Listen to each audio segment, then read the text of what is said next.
And I'm Big D, Obsession Band, Life of CEO. You are now tuned in to Party Mode Live. When it comes to go-go, how long have you actually been in the go-go world, the go-go game, and not just as a fan, but as a band member? As a band member, well, my first introduction to trying to do it was, of course, around the way trying to do the bucket thing, trying to do the thing that junk, had started. And we had I don't know if y'all remember Ill Bill. Ill Yes, I Bill do. used to play for a lot of different bands. I think Publicity was one of them. He used Yep. to be around Backyard a lot. He originally from Trinidad, but he had moved to Palmer Park, and he like knew all of these different things about putting together the buckets and get a crack bucket, put it on top of the paint can, and make it snap like a snail. All of those things.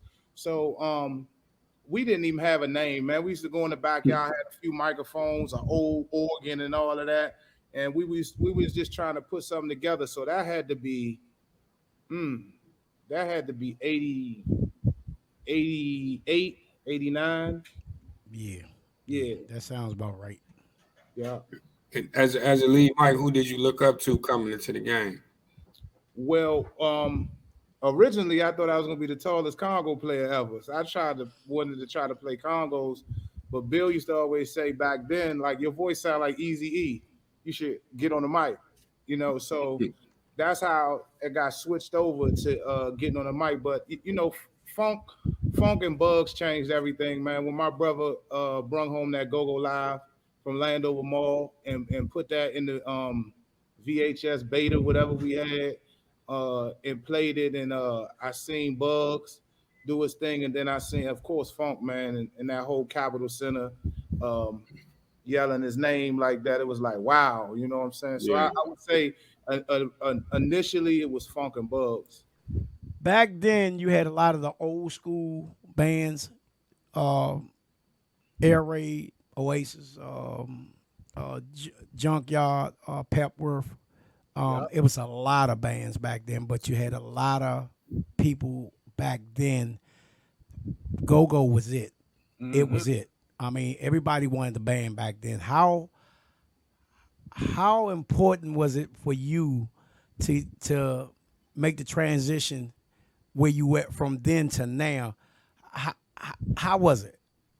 I mean, for me, it was a tough deal. It was a slow program process. Because after that, of course, that didn't last really long. What we had did with Bill, Bill moved back um, to Northeast, and we was kind of all over the place. And then we put together this other little band up when I had moved in with my aunt, and then we was up Bell Haven, and we put together another band called Accuracy. That was the first band that I was. Well, no, hold on, let me go back. It was this band that used to that one of my big homies, Kevin, he used to manage this band called Exotic Pleasure, and they used to practice at his house, which was on the street I grew up on.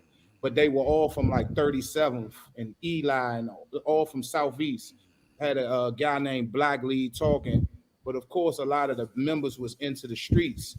So I would be at all of their practices, and when they would leave, I would turn on the tape, and I would do everything that Black did in the practice. So not knowing that Kevin is in the back room listening to me. Like the big homie, he listening to me the whole time, go over all of this stuff. So um one day they had a show down, never forget it, down all around Raceway, and Black had got locked up earlier that day. And they was like, dang man, what we gonna do, what we gonna do? And I'm just like, because I was just in there doing it thinking nobody was listening. He was like, man, we're gonna do the show. Well, who gonna lead talk? They said D. He was like, D, and I'm like, what? He like, yeah, you doing it. He was like, man, I'm telling you, I be hearing you, blah, blah, blah, blah, blah, blah. So at first I was like, nah, man, I can't do it. I ain't doing that. And he was like, come on, we about to go shopping. So he took me to the mall and he got me a Sergio Tacchini sweatsuit and some, back then we was wearing the classic Reeboks, put some Yeah. brand new classics on my feet, man, and came back and put that herringbone chain on me. changed my mind. I said, yeah, I'm going to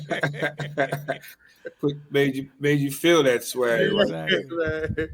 Yeah, Deion Sanders say, man, if you look good, you feel good. You feel good, you gonna do play good. good. How about that, bro? Yeah.